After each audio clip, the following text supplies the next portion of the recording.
தந்தை, மகன், தூய ஆவியின் பெயராலே ஆமேன். மூவொரு கடவுளுடைய அருளும் ஆசீரும் பாதுகாப்பும் வழி நடத்துதலும் உங்களோடு இருப்பதாக. மே மாதம் 1ஆம் தேதி. என் அன்பு சொந்தங்களே, தொழிலாளர்கள் தினம். இன்று யோசேப்பு தொழிலாளர்களின் பாதுகாப்பு விழாவை நாம் கொண்டாடி கொண்டிருக்கின்றோம்.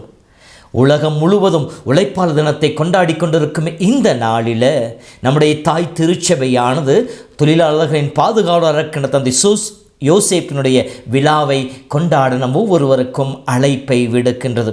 இந்த விழா விடுக்கும் நோக்கம் என்ன என்று சொல்லி பார்க்கின்ற பொழுது, உழைப்பாளர்களின் மேன்மையை உணர்ந்திடவும் உழைப்பாளர்களை மேன்மைப்படுத்தவுமே இந்த விழா கொண்டாடப்பட்டு கொண்டிருக்கின்றது. விவிலியத்திலே பார்க்கின்ற பொழுது உழைப்பின் மேன்மையை பற்றி தொடக்க முதலே சொல்லப்பட்டிருக்கின்றது. கடவுள் 6 நாட்கள் உழைத்து இந்த உலகத்தையும் அதில் அனைத்து படைப்புகளையும் படைத்தார். 7ஆம் நாள் ஓய்ந்திருந்தார் என்று சொல்லப்படுகின்றது. புதிய ஏற்பாட்டிலே இயேசு தச்சனுடைய மகனாக, உழைப்பாளியின் மகனாக அவர் வெளிப்படுத்தி காட்டப்படுகின்றார். அதேபோல விவிலியத்திலே பார்க்கின்றது ஒவ்வொரு அழைப்பும் கூட அழைக்கப்பட்ட மனிதர் தன்னுடைய பணியை செய்து கொண்டிருக்கின்ற பொழுது கடவுள் அவர்களை அழைக்கின்றார். மோசே ஆடு மேய்த்து கொண்டிருக்கின்ற பொழுது, தாவீது ஆடு மேய்த்து கொண்டிருக்கின்ற பொழுது, சவுல் தன் தந்தையினுடைய கழுதையை தேடிச் செல்கின்ற பொழுது, சீடர்கள் கடலிலே மீன் பிடித்து கொண்டிருக்கின்ற பொழுது, இப்படி பெரும்பான்மையான அழைப்புகள் அவர்கள் தன்னுடைய பணியை செய்து கொண்டிருக்கின்ற பொழுது உழைப்பின் மேன்மை அறிந்த இயேசு அவர்களை அழைப்பதாக காட்டப்பட்டிருக்கிறது. பவுலுடைய உழைப்பின் மேன்மையை பற்றி சொல்லுகின்ற பொழுது, உழைக்க மனமில்லாதவன் உண்ணலாகாது என்று சொல்லுகின்றார். ஆகவே உழைப்பு மனிதனை உயிரோட்டம் உள்ளவனாக மாற்றுகின்றது. தன் வாழ்வின் தேவைகளை சந்திக்க அவனுக்கு தேவையான ஆற்றலையும் அருளையும் கொடுக்கக்கூடியதாக மாறியிருக்கின்றது. ஆம் அன்பு சகோதரமே, இதோ இந்த நாளிலும் கூட புனித யோசேப்பு தொழிலாளர்களின் பாதுகாவலராக திருச்சபையால் உயர்த்தி வைக்கப்பட்டிருக்கின்றார். காரணம், அவர் நேர்மையாக தன் வேலையை செய்பவராக இருந்தார். தான் செய்து கொண்டிருக்கின்ற தச்சு தொழில் மிகவும் கடினமானது.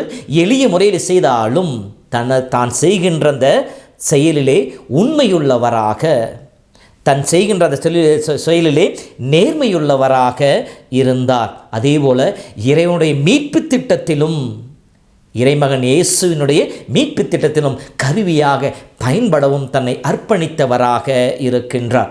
வீரமாமுனி எழுதிய தேம்பாவணி என்கின்ற காவியத்தினுடைய காப்பிய நாயகனாக புனித யோசேப்பு காட்டப்படுகின்றார். எல்லா நிலைகளிலும் இறைவனை மட்டுமே நம்பியிருந்த மனிதன் என்று சொல்லி வீரமாமுனிவர் அவரை பற்றி தன் காப்பியத்திலே எழுதியிருக்கின்றார். மேலும் யோசேப்பு முதுபெரும் தந்தையருடைய அனைவருடைய ஒட்டுமொத்த உருவமாக இந்த உலகிலே காட்சி கொடுக்கின்றார். ஆபிரகாமிடம் காணப்பட்ட விசுவாசமும் நம்பிக்கையும் கீழ்ப்படிதலும் யோசேப்பிடம் இருந்தது. ஈசாக்கிடம் காணப்பட்ட ஜெப வாழ்வும் ஒருத்தல்களும் யோசேப்பிடம் இருந்தன. யாக்கோப்பிடம் காணப்பட்ட பொறுமையும் தன் கையளிப்பும் யோசேப்பில் வெளிப்படுகின்றது. பழைய ஏற்பாட்டு யோசேப்பிலே காணப்படுகின்ற கபடற்ற தன்மையும் புதிய ஏற்பாட்டு யோசேப்பிலே வெளிப்படுவதை காணலாமாக முதுபெரும் தந்தையர்களின் ஒத்த உருவமாக புனித யோசேப்பு வெளிப்படுத்தப்பட்டு இருக்கின்றார்.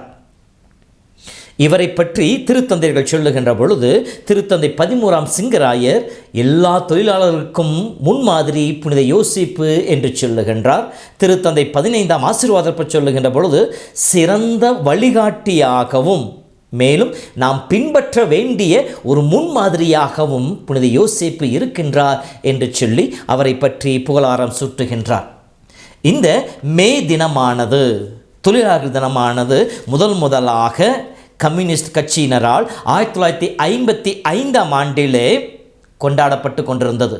அதை இன்னும் வலு சேர்க்கும் விதத்திலே அப்போதைய திருத்தந்தையாக இருந்த 12ஆம் பத்திநாதர் இந்த தொழிலாளர்களுடைய தினத்தை தொழிலாளர்களின் பாதுகாவலராக புனித யோசேப்பை உயர்த்தி அதற்கு நிறைவு கொடுப்பவராக இருந்தார். இத்தகைய சிறப்பு மிக்க தொழிலாளர்களின் பாதுகாவலராகிய யோசேப்பிடம் காணப்பட்ட குணாதிசயங்கள் இன்று தொழிலாளர்கள் நம் ஒவ்வொருவரும் காணப்பட வேண்டும். எப்படி என்றால், எந்த தொழிலையும் தாழ்வாக கருதக்கூடாது. எந்த தொழிலை செய்கின்ற பொழுதும் மனம் ஒத்து அதை செய்ய வேண்டும். முழு மனதோடு அந்த காரியங்களை செய்ய வேண்டும். அந்த பணியை ஈடுபாட்டோடு நேர்மையோடு செய்பவர்களாக இருக்க வேண்டும்.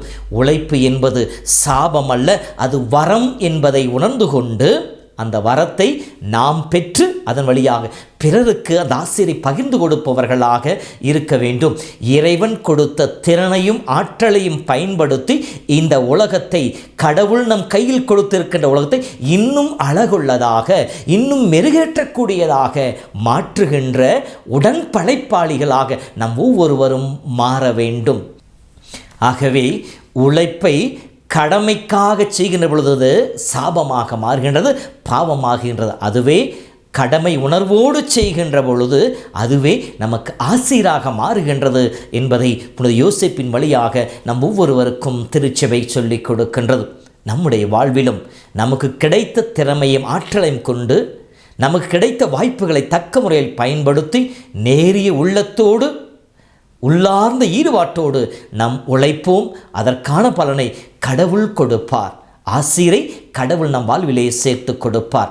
புனித யோசேப்பின் வழியாக நாம் செய்து கொண்டிருக்கின்ற தொழிலை ஆண்டவர் கரங்களை ஒப்புக் கொடுப்போம். யோசேப்பை போல முழு உள்ளத்தோடு செயல்படுவதற்கான, உழைப்பதற்கான ஆற்றலையும் அருளையும் ஆண்டவரிடம் கேட்போம். ஜெபிப்போமா. இரக்கமும் கிருபையும் நிறைந்த அற்புதமான ஆண்டவரே, தொழிலாளர்களுடைய தினத்தை கொண்டாடுகின்ற நேரத்திலே அனைத்து தொழிலாளர்களையும் உம்முடைய பரிசுத்தமான திரு பாதத்திலே தாழ்த்தி ஒப்பு கொடுக்கின்றோம். அப்பா, நீ தொடுகின்ற காரியங்கள்லாம் உனக்கு வாய்க்கச் செய்வேன் என்று சொல்லி வாக்குத்தத்தம் கொடுத்த தேவன் நீராயிற்றே. இவர்கள் செய்கின்ற எல்லா தொழிலையும் ஆசீர்வதித்திடுவீராக. இவர்களுக்கு தேவையான உடல் வலிமையும் ஆற்றலையும் கொடுத்திடுவீராக. வேலை செய்து கொண்டிருக்கின்ற பொழுது, தொழில் ஈடுபட்டிருக்கின்ற பொழுது அவர்களுக்கு வருகின்ற எல்லா விதமான சோர்வுகளில் அவரை காத்து கொள்ளுவீராக. உம்முடைய பரிசுத்தமான கரம் என்றும் அவர்களோடு இருப்பதாக. சோம்பல், அசட்டைத்தனங்கள் அனைத்தையும் எடுத்து போடும். எப்போதும் சுறுசுறுப்பாக இயங்குகின்ற மனிதர்களாக எங்களை மாற்றி போடுவீராக. அன்பின் தெய்வமே, எல்லா தொழிலாளர்களையும் ஆசீர்வதியும். அவர்கள் தொழிலுக்கு ஏற்ற ஊதியத்தை பெற்றுக்கொள்ள அருள் தருவீராக. அவர்களுக்கு தேவையான உரிமைகள் கிடைக்கும்.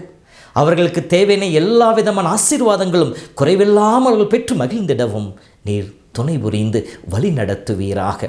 ஆபத்துக்கள், சோர்வுகள் அனைத்திலுமிருந்து ஒவ்வொருவரையும் காத்து கொள்ளுவீராக. ஆண்டவர் தாமே உங்களோடு இருந்து உங்களை ஆசீர்வதிப்பாராக. புனித யோசேப்பின் பரிந்துரையினாலும் உடனிருப்பினாலும் இறைவன் உங்களுக்கு எல்லா வரங்களையும் மீந்து உங்களை காப்பாராக. அதே இறைவன் தாமே உங்களோடு இருந்து உங்களை வழிநடத்த உங்களுக்காக ஜெபிக்கின்றேன். எல்லாம் வல்ல இறைவன், தந்தை, மகன், தூய ஆவியின் பெயராலே ஆமென்.